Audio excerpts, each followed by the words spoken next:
Good evening, everyone, and welcome to the Montgomery County Climate Youth Town Hall. My name is Adriana Hochberg, and I'm the Climate Change Coordinator for Montgomery County. And I'm going to be your MC for the evening. Tonight's event is being recorded. Thank you for joining us this evening as we embark on a conversation about the Climate Action Plan and ways to take climate action across our communities and schools. Tonight's town hall is geared to the young people in our county. When we were planning this event, we included youth voices, and we heard loud and clear the need for young people to connect with each other across schools to share ideas and exchange information. And so we've designed the town hall with this need in mind. It's going to be an interactive evening, and we hope that all the young people here will have the opportunity to actively participate and make new connections. And I'm going to proceed to share my screen so you can see what we have on the lineup for this evening.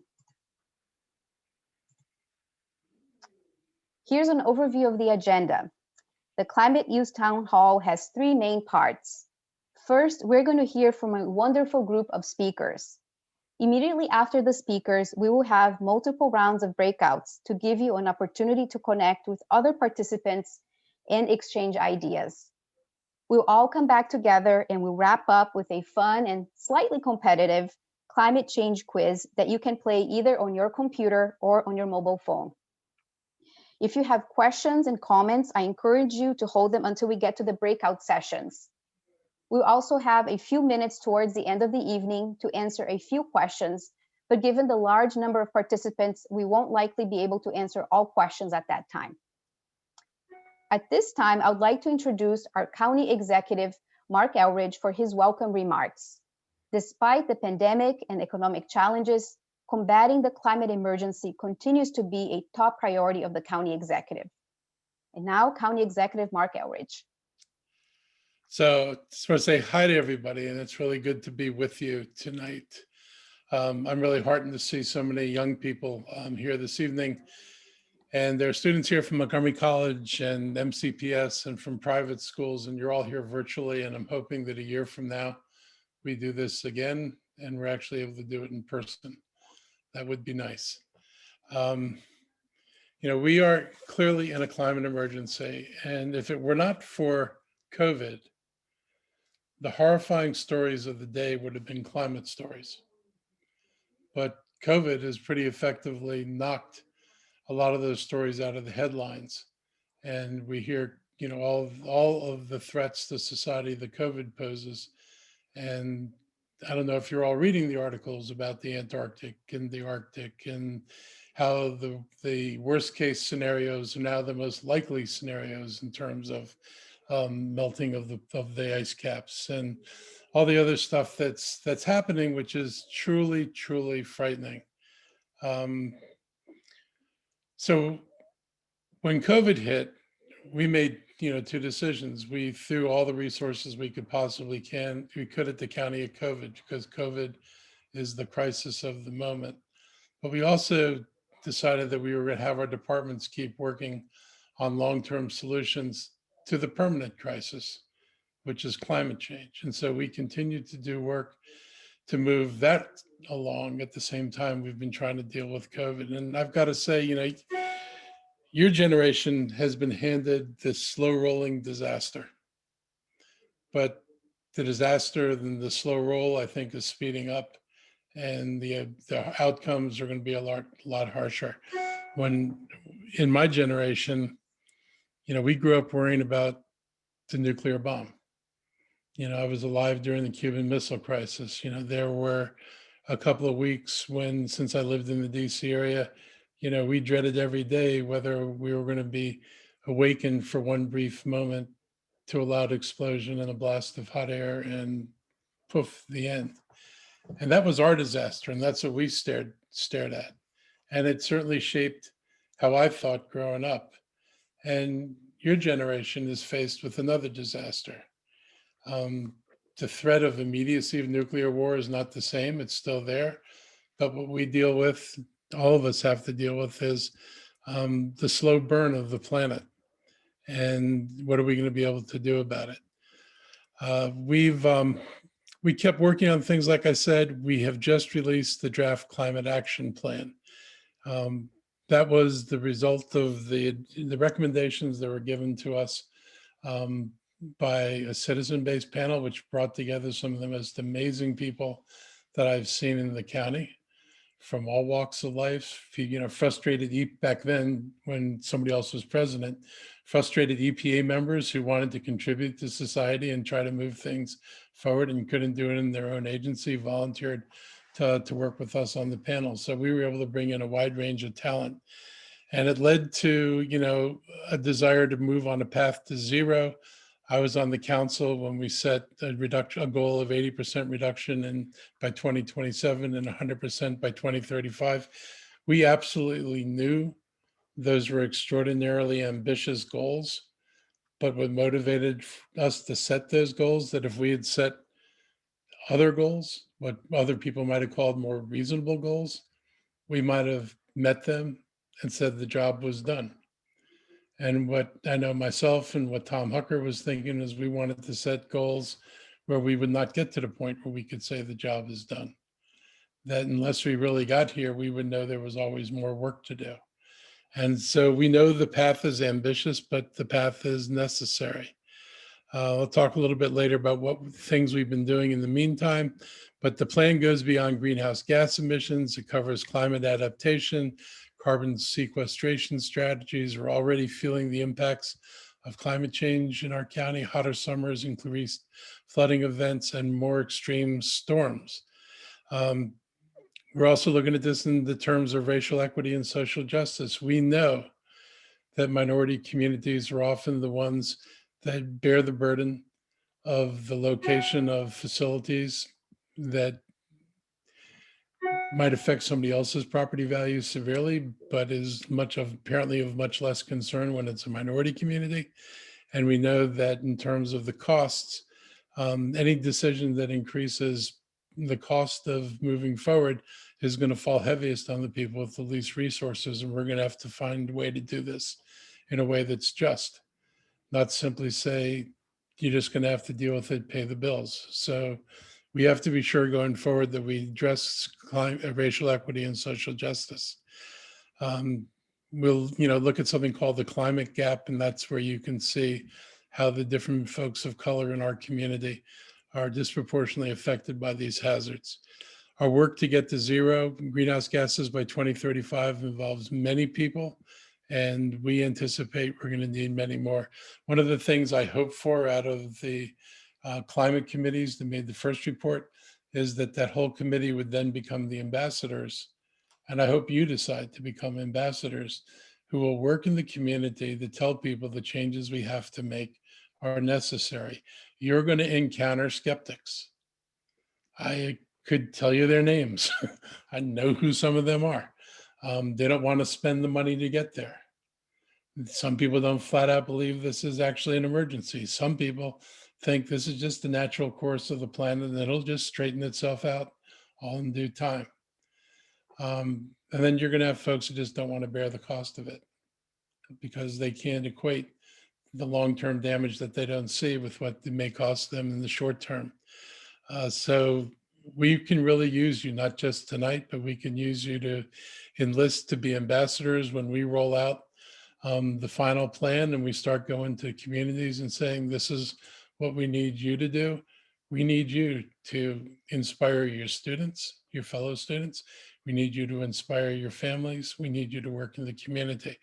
And if you have any doubt about your power, it was the youth that brought the gun control debate back to center stage.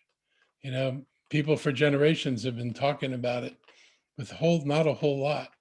The youth in this country put that thing front and center and made it a lot harder for people to escape from it. And you can do it with this. Greta has been doing this on climate. You can all be Greta's. You can all do the kind of work that she's been doing to move things forward. I wanted to share my screen for a second because I have something I just wanted to give you an idea because, we have a plan and the plan is nice, but we're doing more than just planning. And let's see if I can get my computer to tell me which of these other things. I've done this before, and today it decides it's not going to show up on my screen. Do you see anything? Not yet. Okay, so I'm going to skip the seeing part, and I'll just tell you what you would have been looking at. So we put together a little chart of things that we're working on right now, so that you understand that this is an ongoing project. We have 14 actions that are ongoing. We have 1 action in development. We have 2 actions planned, and we have 34 actions that have been proposed, and we're now exploring how we would go about actually doing them. Some of the stuff we've done, we've already working to complete the Oaks landfill solar installation. It's going to be a 6 megawatt installation. At the Holiday Park Senior Center, we're experimenting with HVAC controls and the use of solar glass for windows, and also for and a curtain wall around the building, as well as traditional solar panels, which you all are used to seeing, to see whether this actually pencils out. Does it work? Does it generate the electricity we anticipate? And if it does, this is going to give us a way forward. Just so you know, that the hardest thing to generate electricity off of, and as you know, one of the biggest causes of greenhouse gases are commercial buildings, apartments and offices. They have very little rooftop, very hard to generate electricity off the small rooftops of a tall building. And so what we're looking at is how can we put solar on the sides of those buildings to capture electricity there, which up until recently has not been possible. There are some companies that are doing it, and we're going to model it on our own buildings so we can tell people that we want you to do this, and we can show you that it works because we've done it ourselves. So that is going to be a big project. We are looking to expand public transportation. We know that climate change, one of the major greenhouse gas contributors is transportation. So we are in design of more parts of the bus rapid transit system. And we're looking to the federal government with an actual president who believes in climate change and believes in public transportation to seek funding there, as well as from the state. And we're looking at some creative ideas about how we finance things. We are looking at how we can build protective bikeways and other bike and pedestrian infrastructure. And we've been pilot testing some personal mobility. We have a bus right now that circulates neighborhoods on demand and takes people to the metro station. We are looking at self-driving vehicles to do something very similar to that. We are electrifying the county fleet, and we're in our buses. So our purchases of buses are becoming electric. And I will say, I just got off the phone call with MCPS not more than probably an hour ago, and they're beginning to look at electrifying the school bus fleet. So we were talking today about electrification of the fleet, where we would put chargers and where we would put the buses. We're looking at police cars and replacing our gasoline fueled police cars with electric police cars. So those are major consumers of fuel in our county, and we're looking at how we change that. We're looking at new traffic regulations or parking regulations to further restrict parking and require people to use transit. And we continue to protect our forest, and we're trying to increase our tree canopy. We run into problems with some people over that sometimes, but that is critical to dealing with climate change. You can't reduce the tree canopy and think you're fighting climate change. So we've looked at, how we can restore forests, meadows, and wetlands. We're looking at regenerative agriculture. We're actually going to do a pilot in the Ag Reserve where we use solar panels up in the air, probably 8 to 12 feet in the air, and see if we can do agriculture underneath those panels. We hope that if it works, it can become a model for other people to use so that we can preserve both agriculture and produce solar out of these areas. And we're looking to restore soil fertility and microbial activity. I got to say, my partner is very deep into life sciences and agriculture. And the more we learn about agriculture, the more we learn that soil is actually a living, breathing thing, and that how things grow is not simply did I put water on it and did I drop fertilizer on it, but what is alive inside the soil itself that actually makes it possible for plants to grow. So that is a big new part of the world. Uh, we're looking at what we have to do for changing our stormwater system. It is getting overwhelmed. You probably have seen more flooding than you've seen in your short lives in the past few years. We have more complaints about flooding from neighborhoods than we ever had before. We need to hire a hydrologist to start working on replanning our stormwater system so we can handle the water that's coming off of the buildings and off of the paved spaces in the county. We are on, I talk about buildings again. We're setting energy standards in the green building code for new buildings that will get them to zero. But we're also drafting standards for existing buildings because there will be relatively few new buildings built compared to the buildings that already exist. And if we don't change the buildings that already exist, they'll continue to burn fossil fuels, they'll continue to be inefficient, and they'll be a major source of pollution. So we're going to provide standards, and they're going to have to increase the performance of their buildings and reduce their energy consumption. And that's simply what's going to have to happen. We're also looking at more green infrastructure. And we're going to be building more charging stations around the county. We're beginning to permit charging stations in front of people's houses where they don't have access to a driveway. We've got to be sure that people can actually charge their vehicles. And we're doing a commercial composting pilot. We're starting with restaurants, but probably within a year or two, every home in Montgomery County is going to have to compost their food. And we'll be collecting it and treating it. And that hopefully will not only help the environment, but it'll be taking a big load out of what we burn in the incinerator. And one of my goals is to shut the incinerator down. So I've got to do something with all the stuff that's going up there now. And this will be a big part of what we would reduce. So there's lots of stuff we're doing. We're going to keep working at this. We're talking to the private sector about helping us finance things that we normally couldn't finance. And I'm optimistic that we're going to make progress that we're all going to be happy with. And we're still one of the leaders in this in the country, and we're going to continue pushing ahead. So you have your challenges, but if life has to be meaningful, and if this fight here is not enough to make your life meaningful, I don't know what is. This is probably front and center to the survival of this planet and the survival of us in ways that we recognize. And so I encourage your participation. And I thank you for taking time out tonight to be here when you could be doing homework or something like that. So thank you again. Thank you very much, Mr. County Executive. And now a big welcome to our 4 student presenters.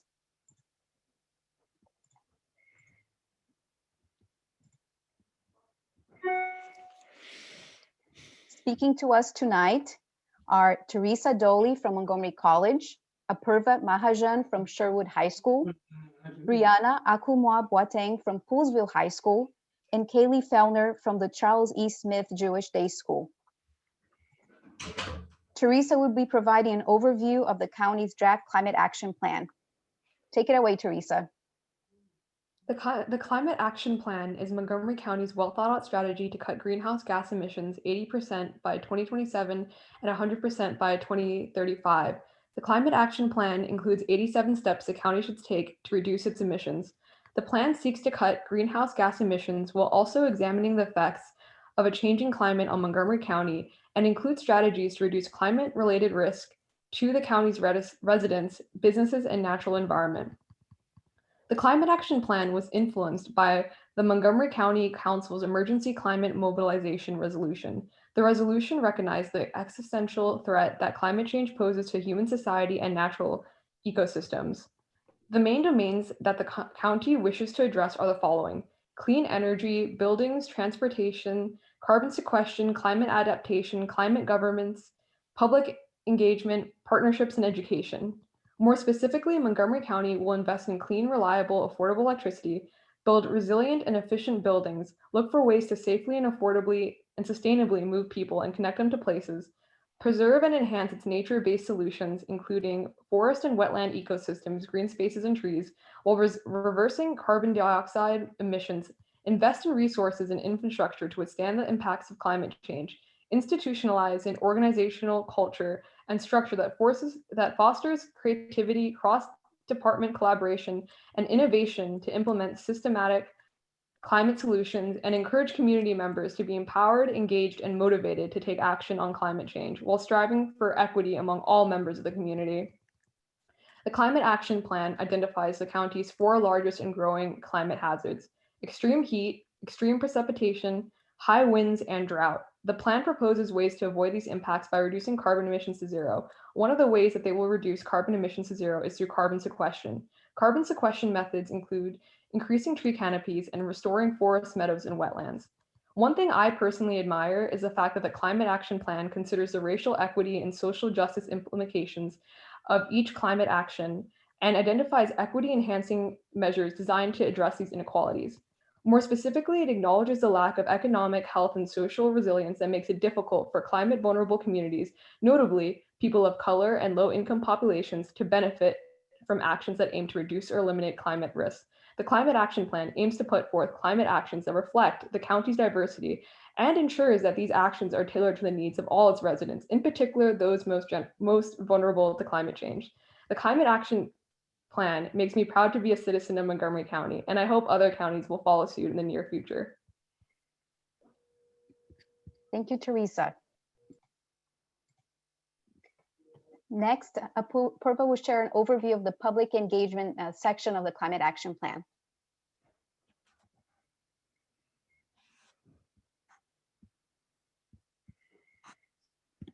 Good evening. I'll be presenting 5 out of 20 of the public engagement and partnership actions in the Montgomery County Draft Climate Action Plan.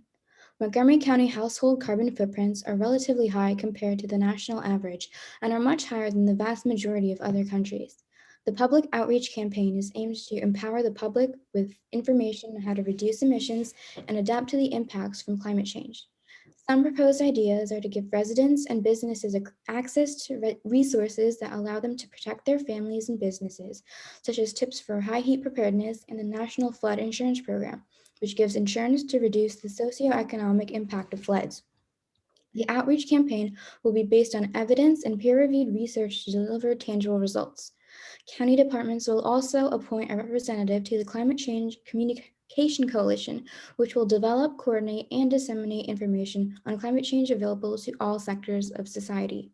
The Racial Equity and Climate Change Task Force will focus on intersectionality between climate change and racial equity and provide community outreach and engagement in low-income areas and populations with predominantly people of color, as they have been disproportionately affected by the coronavirus, transportation injuries, and systemic inequalities. The Racial Equity and Climate Change Task Force will recommend policies, programs, legislation, and regulations to promote racial equity through climate-related initiatives.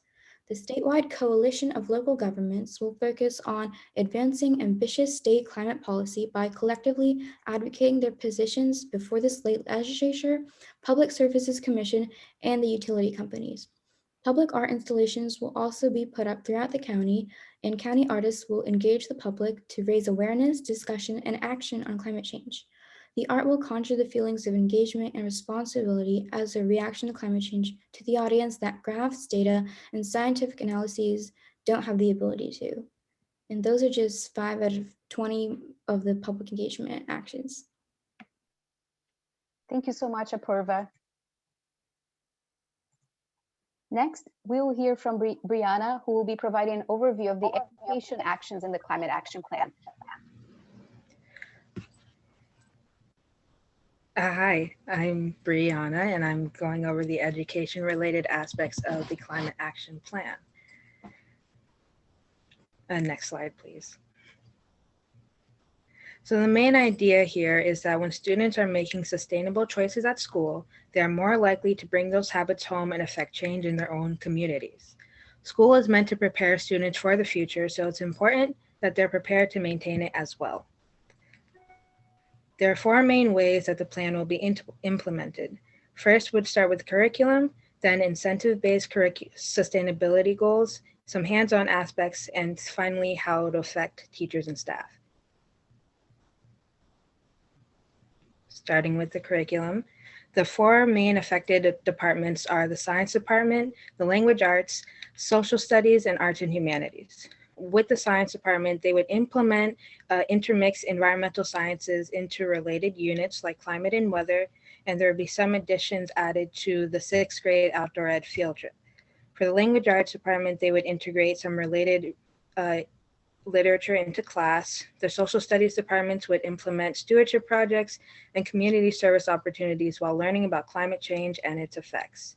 And lastly, the arts and humanities departments would have the chance to create some of those publicly established art pieces that would be centered around the topic.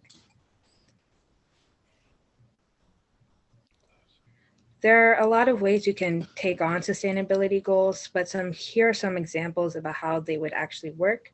The composting systems could be as simple as putting compost bins outside of the cafeteria or science departments, or active recycling, which would encourage more students to get involved with their school green teams, or incorporating more recycling bins that don't immediately get tossed into the trash. And monitoring electricity use can be as simple as turning off lights when leaving the class for younger students, or having more advanced math classes calculate your energy metrics and come up with solutions to solve it. The target here is that 50% of MCPS will become Maryland Green schools within the next 3 years.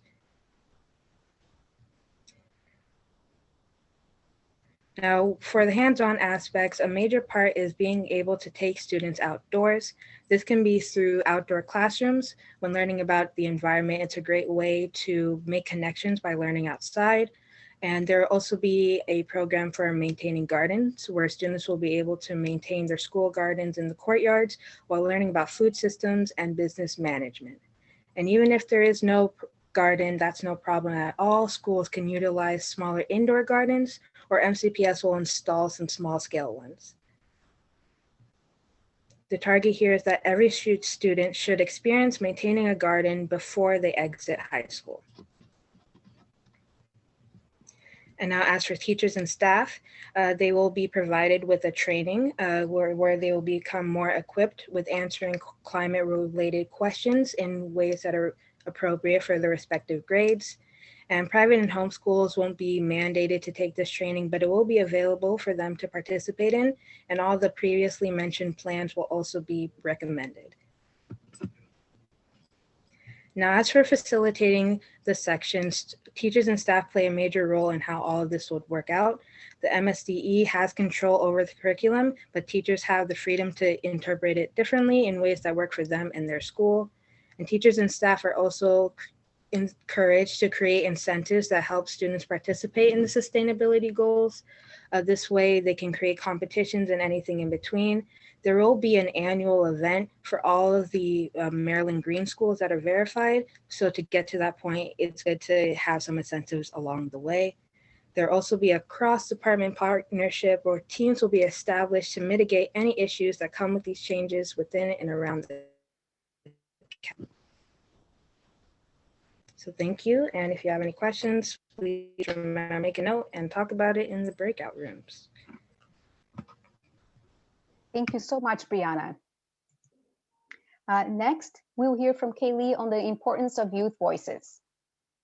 Hi, everyone. I'm Kaylee. So the first thing I want to talk about is the impact of social media. The youth generation, this generation, is definitely the most familiar with social media platforms, which is one of the most prominent ways to spread the word about different actions people can take along with raising awareness for certain issues.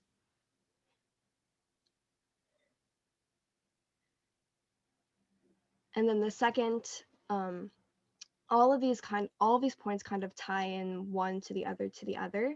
We are very big influencers as young voices. The voices of the youth can make prominent statements to something as small as the people closest to them, such as their friends and family. Talking about it at the dinner table or discussing with friends is another way that the youth can spread awareness. And new habits. The youth are adaptable. and can quickly make low carbon lifestyles and choices as part of their daily lives. They can also promote their new habits and choices on social media, and they can also spread them to their friends and family. The youth are innovative with fresh and creative minds. And last but certainly not least, we are the future generation. The youth voices are important because decisions and policies made today will directly affect us because we are inheriting the future. The youth today are empowered, informed, and have the capacity to have our voices heard at the decision-making table. Thank you so much, Kaylee, and also a huge thanks to Teresa, Apurva, and Brianna for your outstanding presentations. We're now going to break up into smaller groups for some facilitated conversations. There will be 3 different rounds of breakouts. In each round, you're going to be automatically placed with a different group of participants. Each breakout room will also have facilitators who help keep the conversation flowing. While everyone is welcome to take part in the breakouts, please give priority to listening to the youth voices in the room. The first 2 rounds of breakouts will focus on connecting with each other, and the final breakout round will focus on providing feedback on the climate action plan. So here are the discussion questions for the first round of breakouts. Number 1, please take a moment to introduce yourself to the others in the breakout room and let them know, where you go to school or where you're affiliated with. 2, what are you doing at your school related to climate awareness and climate action? 3, what challenges are you facing related to climate action? And 4, looking forward, what is something that you want to do or wish that you could do related to climate action? The facilitators in your breakout rooms have these lists of questions with them, so you don't need to jot them down here. So the Zoom co-host will momentarily place us all into the first breakout round, which will last about 12 minutes. And once that round is done, we'll all come together briefly for instructions for the next round. So we'll see everybody soon.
Hey, Adriana. Hi, Mark. Yeah, I'm going to go take off for dinner now. Okay. Thank you so Okay. much. Yeah, thank you. That was fun. Have a good evening. You too. Bye-bye. Bye-bye.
Welcome back, everybody. I hope you had energizing and productive conversations with others in your breakout room.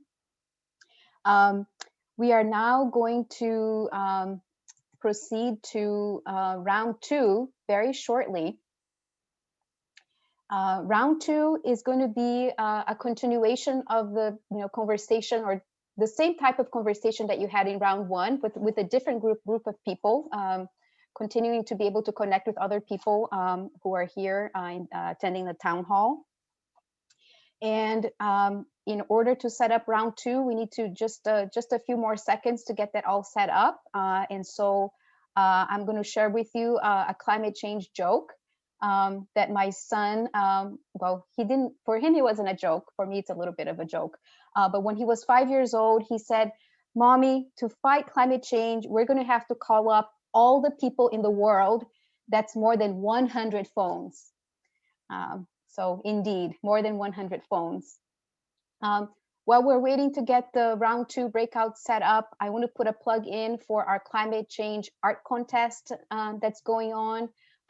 All residents in the county can participate, and we welcome your jokes, your poems, your art, memes, even climate music, and students can even get SSL hours for participating. At the end of the town hall, we include a link to our climate webpage, and you can go there and find all about the steps to participate. So to Ben, as soon as you're ready, we can proceed to round 2 of the breakouts. Give me one more second.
Welcome back, everybody.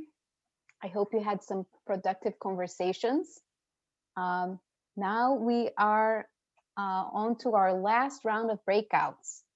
For this final round, we are asking you to focus the discussion on the draft climate action plan.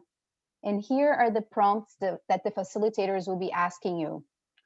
1, what do you think of the education actions in the climate action plan? Is there anything missing that you would add? How do you think the climate action plan will impact your community? And finally, do you have any other feedback or general thoughts on the climate action plan?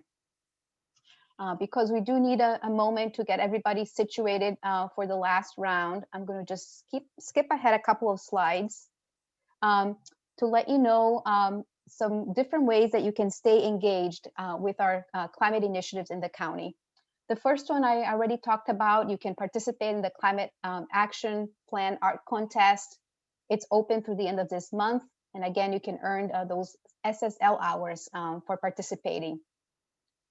On our website, which is listed here, which is montgomerycountymd.gov/climate. If you go there, that's where you can find the details about the art contest. That website also connects you to a brief survey that's available to provide feedback on the draft climate action plan. And that survey is also open through the end of February. You can also visit the virtual information room about the climate action plan, which is an interactive 360. I'm not going to say that it's video game like, but we try to make it a little more fun and engaging to get to know the plan than reading a very long report. And finally, on our climate webpage, you can sign up for the climate newsletter. So all of these things you can learn more about by going to our climate website listed here. So I'm going to go back to the prompts for round 3. Again, we're going to be asking you, what do you think of the education actions in the plan? Is there anything missing that you would add?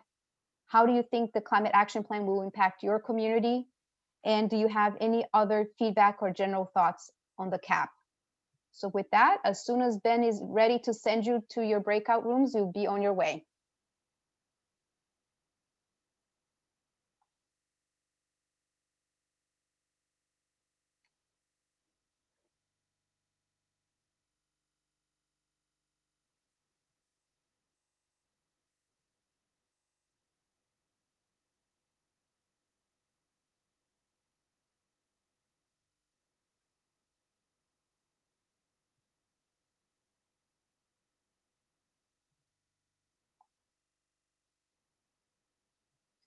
Because it looks like we're still waiting for the breakouts. I was asked to give a shout out to one of the participants here tonight. We have with us Natalie Stapert. She's a nationally recognized climate educator. So thank you for joining us this evening, Natalie.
Welcome back, everyone, as you're coming back from your last breakout. So give everybody a chance to rejoin us.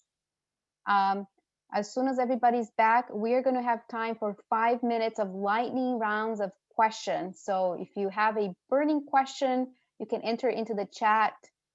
With over 100 participants right now, it's just not going to be possible to get to everyone's questions. But again, lightning round, we'll try to get to as many questions as we have in 5 minutes because we want to leave enough time for the climate change quiz at the end.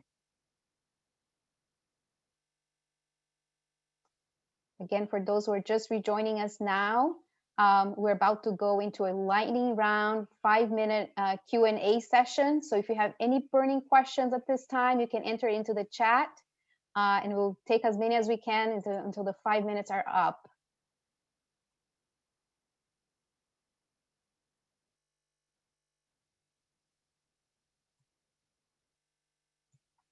I don't see any questions yet.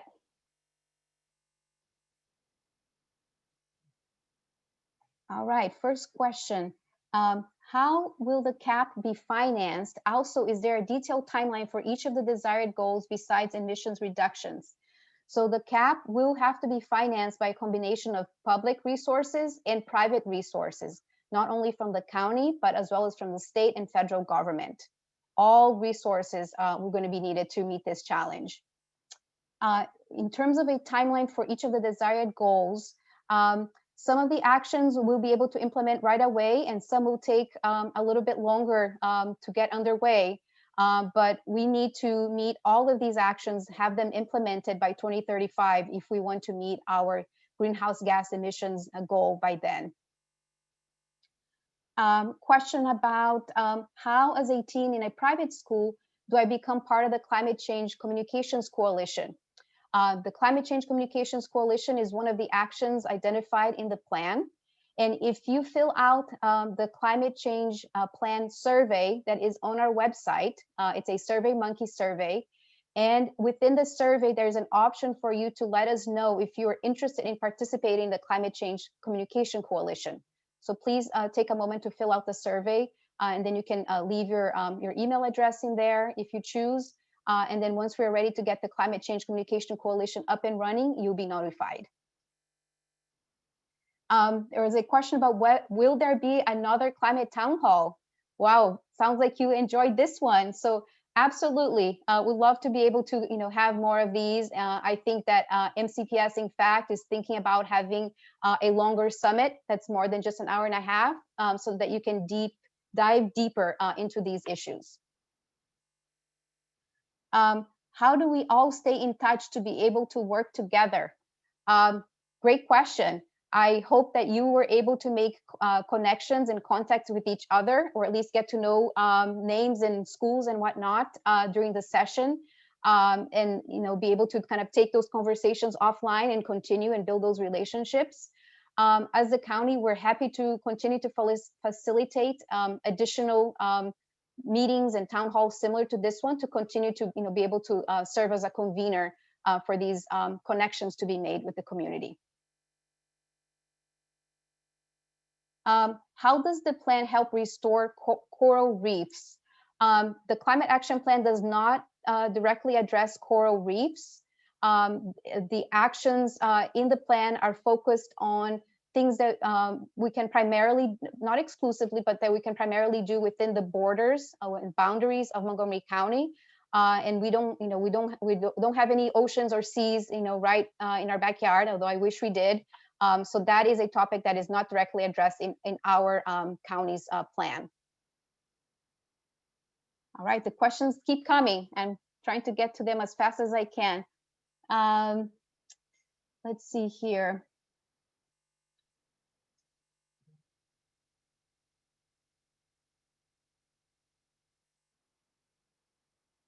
I was asked to put a link for the survey in the chat.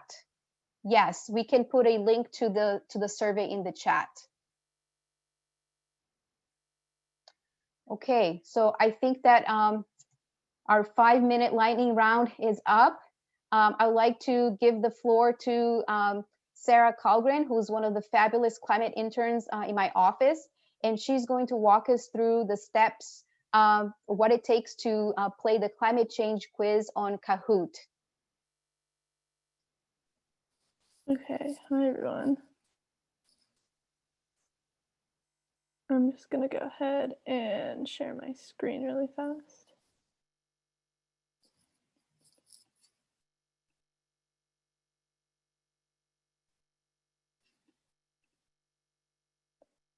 Adriana, is there something on the bottom where I just realized I haven't shared my screen in Zoom before.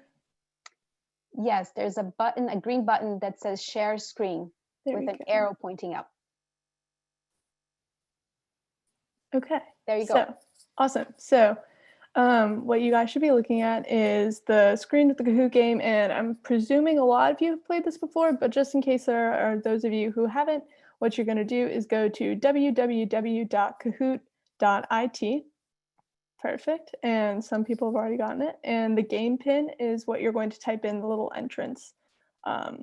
That's like the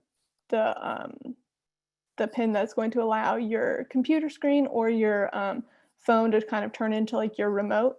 And yeah, you'll be able to go ahead and start. We're just going to give everybody a chance to get their nicknames in. Oh yeah, and you can put your real name, you can put your initials, whatever you are most comfy with.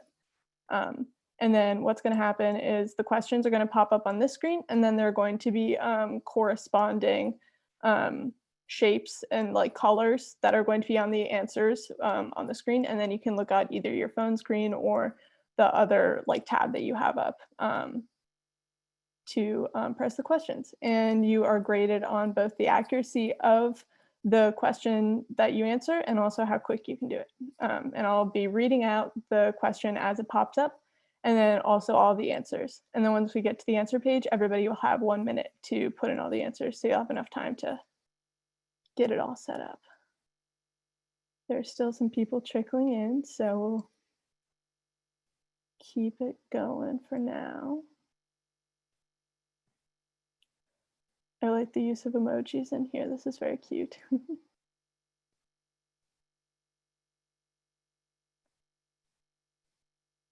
Okay, just gonna give it a couple more seconds.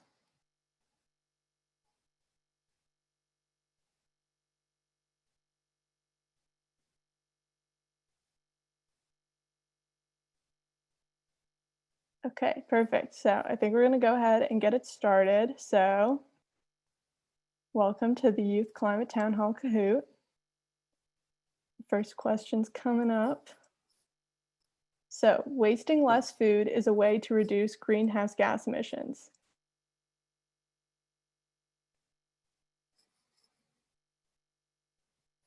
Are you guys able to see the question? Your screen went blank. Yeah, it's blank on my screen too. Okay, hang on, let me stop the share real fast. Do some quick troubleshoot.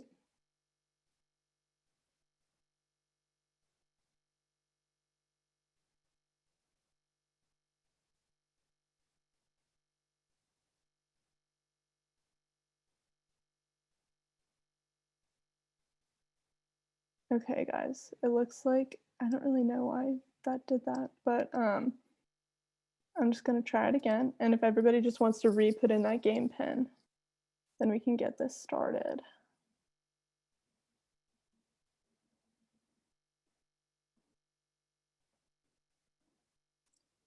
Perfect. Even faster than the last time. Everybody's got it going. Perfect.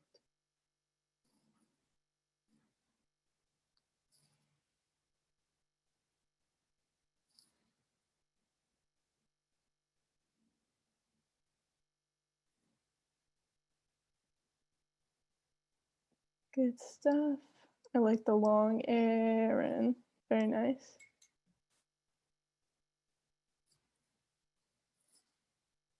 Climate geek, very appropriate. Thank you. Okay.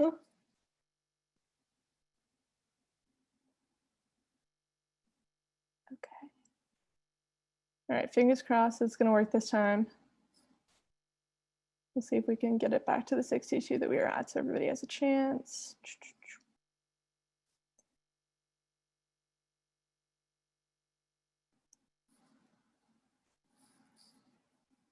Okay, so, okay, everybody cross their fingers. Hope this works.